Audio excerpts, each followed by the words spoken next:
Assalamualaikum warahmatullahi wabarakatuh. Halo sahabat sains, perkenalkan saya Ulia Fawaida, mahasiswa pasca sarjana Ilmu Pengetahuan Alam UNES dan sekaligus dosen Tadris IPA UIN Sunan Kudus. Sekarang saya berada di pelataran Makam Sunan Muria.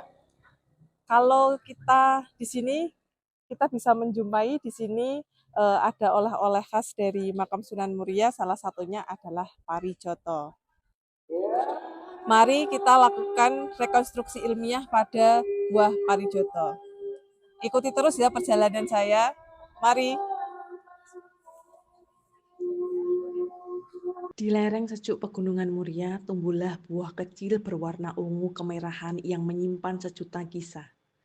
Parijoto dikenal sebagai buah lokal yang kaya akan antioksidan. Parijoto tidak hanya dijadikan simbol kesuburan dalam tradisi, tetapi juga kini diracik menjadi sirup alami yang menyegarkan sekaligus menyehatkan. Parijoto atau nama ilmiahnya Medinilla speciosa dari famili Melastomataceae tumbuh subur di Pegunungan Muria. Bentuk buah kecil bergelombol dengan diameter 5-7 mm, mirip anggur mini. Warnanya ungu tua sangat matang, hijau saat muda. Daunnya tebal, permukaannya berkilat, tulang daunnya melengkung, bunganya berwarna merah muda atau ungu, tumbuh dalam malai bergelantung, panjangnya hingga 30 cm. Tinggi tanaman parijoto mencapai 2-3 meter, termasuk tumbuhan semat epifit. Buah parijoto hidup di ketinggian 800-2300 meter di atas permukaan laut. Buah parijoto dapat dipanen setiap saat, tidak hanya waktu khusus untuk memanennya. Setelah 5 bulan dari fase berbunga. Buah yang sudah matang memiliki ciri yang warna ungu gelap sehingga dapat dipanen untuk oleh-oleh para peziarah yang ada di sekitar Sunan Muria atau diolah menjadi produk lainnya. Mitos parijoto tidak terlepas dari karomah Sunan Muria.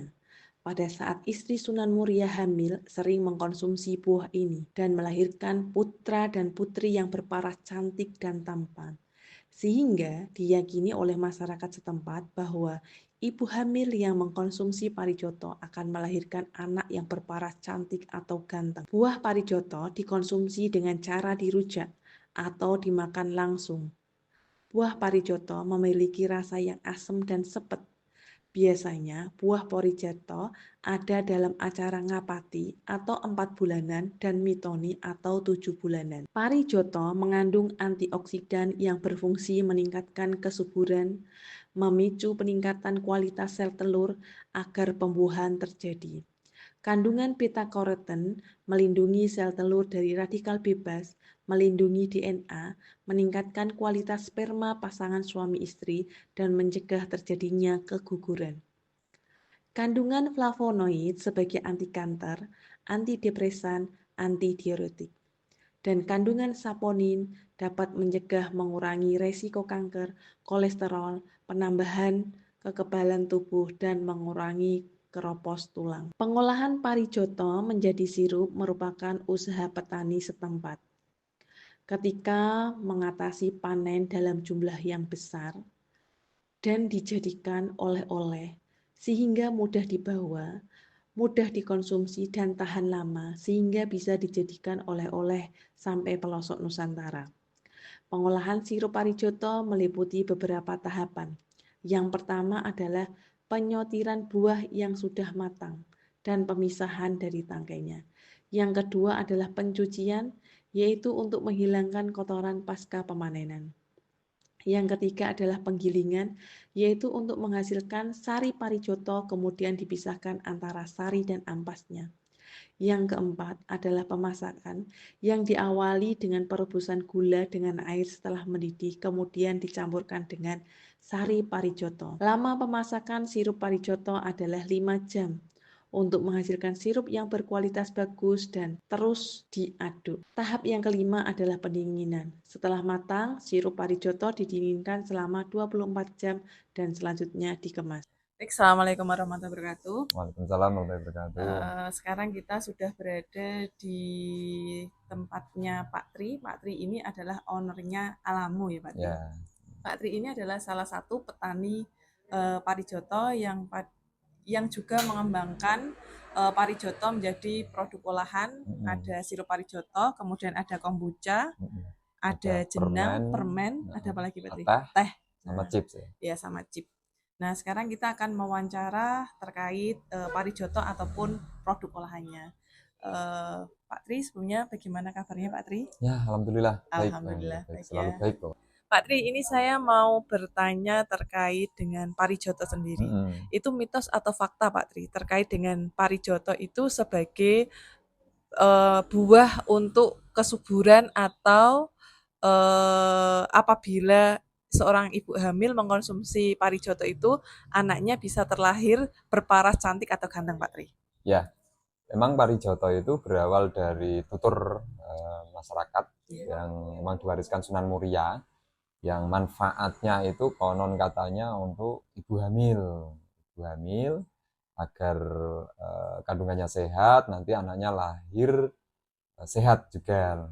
Dan mitos yang selanjutnya yaitu bagi pasangan suami istri yang lama belum punya keturunan bisa ikhtiar dengan mengkonsumsi parijoto. Dan alhamdulillah ya banyak yang sudah membuktikan. Nah, sekarang sudah banyak penelitiannya. Ternyata salah satu manfaatnya itu sesuai apa yang dimitoskan ternyata. Termasuk antioksidannya yang tinggi ya. Manfaat kalau secara medisnya itu ada kandungan kardinolin, flavonoid, tanin, saponin, beta-karotin dan lain sebagainya.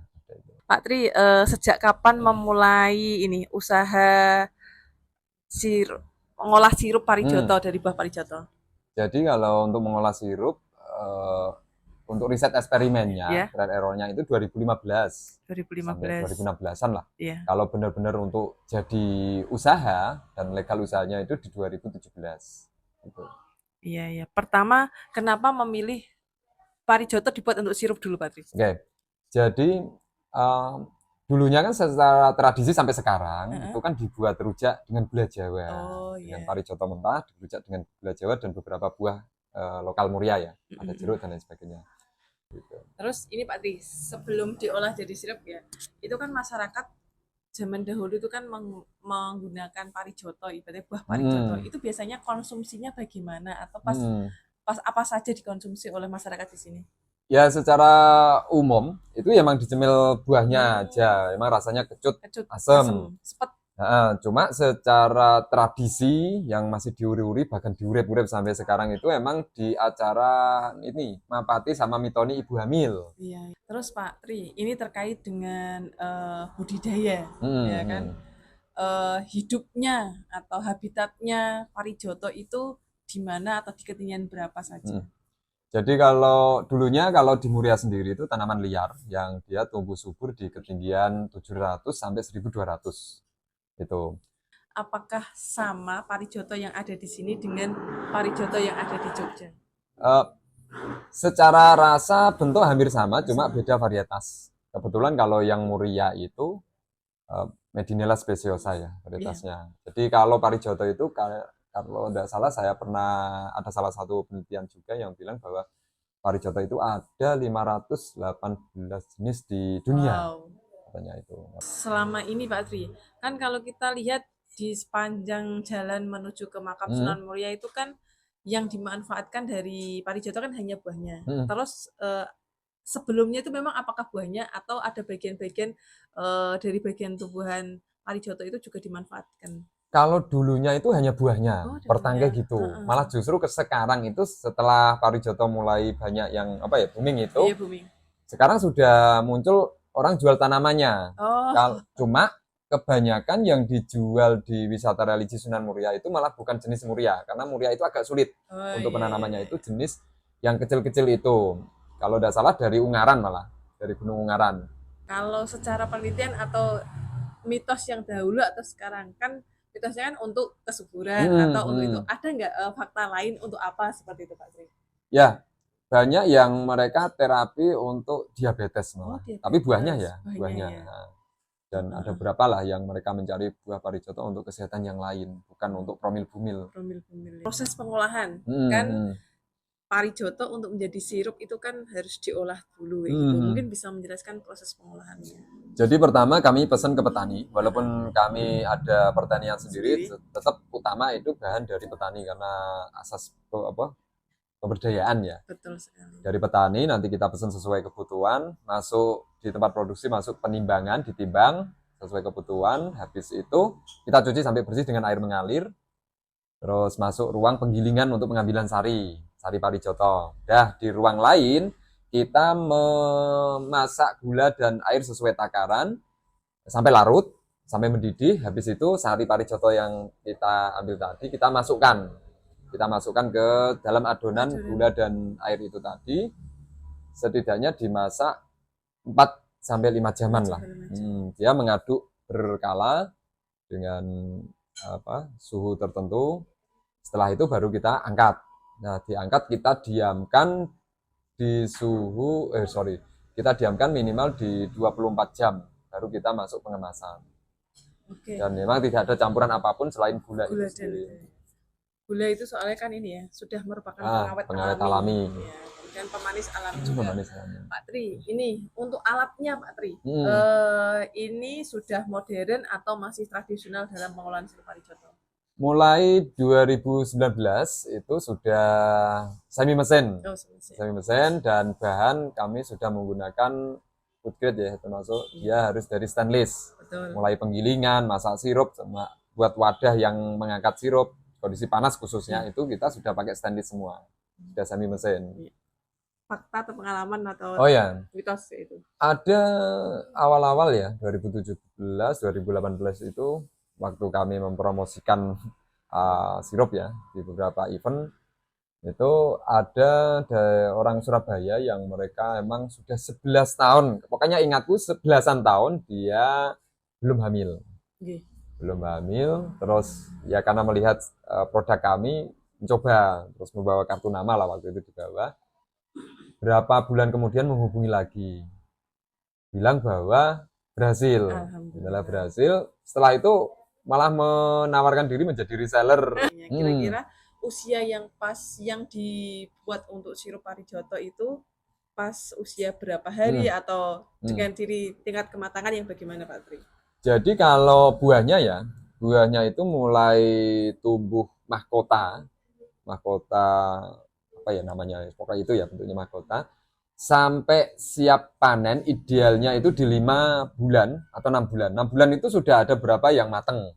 Kalau mateng itu kita buang. Kalau mateng sih hitam, manis gitu. Manis. Biasanya malah dibuang, Pak Tri? Kita buang emang. Kenapa Pak Tri? Kalau untuk dibuat produksi sirup parijoto rasanya kurang dan agak berlendir. Muda atau setengah dewasa? Tua tapi gak mateng gitu ya? Tua tapi gak mateng. Jadi mudanya itu kan mulai hijau, memutih, terus pink muda itu langsung nongol bunganya, terus bunganya rontok menjadi pink tua, terus merah tua atau ungu itu. Gitu.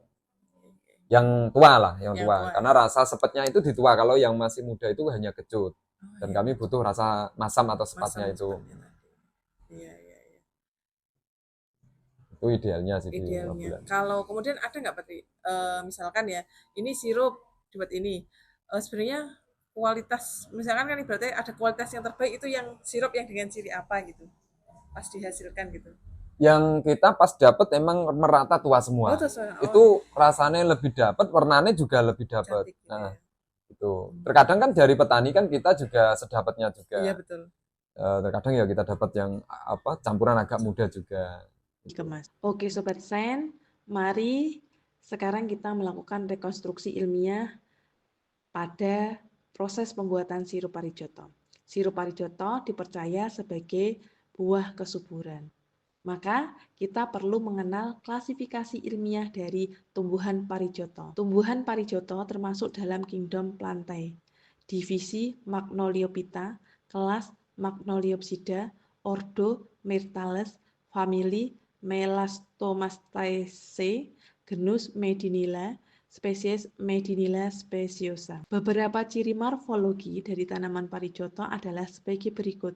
Yang pertama, batang parijoto bentuknya tegak, bisa mencapai tinggi lebih dari 3 meter, dan memiliki permukaan yang kasar dan pecah-pecah. 2. Daun berbentuk oval mengkilap, berwarna hijau tua, dan memiliki permukaan yang agak bergelombang. Daunnya juga memiliki ujung yang runcing dan pangkal yang tumpul. Daunnya tersusun berhadapan atau berkarang. 3. Bunga parijoto memiliki warna yang indah, dan tanaman ini diakui sebagai salah satu jenis tanaman hutan tercantik. 4. Buah parijoto berwarna merah, muda saat muda, dan berwarna merah keunguan saat matang. Buah ini kaya akan antioksidan dan senyawa lain yang bermanfaat bagi kesehatan. 5. Parijoto memiliki akar yang tumbuh di dalam tanah dan juga bisa tumbuh sebagai epifit atau penopang pada tanaman yang lainnya. Ekosistem parijoto merujuk pada lingkungan alami di mana tanaman parijoto Medinilla speciosa tumbuh terutama di lereng-lereng gunung atau hutan pada ketinggian tertentu. Tanaman ini berperan penting dalam menjaga keseimbangan ekosistem, terutama di Gunung Muneria, dengan menjadi sumber pakan burung, penstabil tanah, dan penyedia habitat bagi hewan lain. Ada harimau muria, lutung, elang, dan masih banyak jenis hewan lainnya. Pembuatan sirup parijoto, jika direkonstruksi menjadi sains ilmiah, dapat mempelajari terkait dengan proses pencucian atau proses sterilisasi, penghalusan atau penggunaan energi kinetik, proses penyaringan atau lebih akrab dengan filtrasi, dan proses pemasakan yang menggunakan api atau sebagai kalor, dan proses pendinginan juga menggunakan atau melepaskan kalor. Pengolahan sirup parijoto adalah wujud masyarakat peduli pada potensi lokal untuk terus melestarikan dan menyebarkan manfaat dari parijoto. Proses pembuatan sirup mengajarkan pada kita banyak pengetahuan ilmiah yang dimiliki oleh masyarakat lokal di lereng Muria untuk melestarikan. Melalui sirup parijoto, kita bisa mempelajari morfologinya, habitat, manfaat, proses pembuatan, dan pelestariannya. Mari kita sebagai generasi masa depan terus menjaga kelestarian potensi lokal untuk menumbuhkan rasa cinta tanah air. Sekian dari saya, kita tonton video etnovlog lainnya. Jangan lupa like, share, dan subscribe ya Sobat Sains.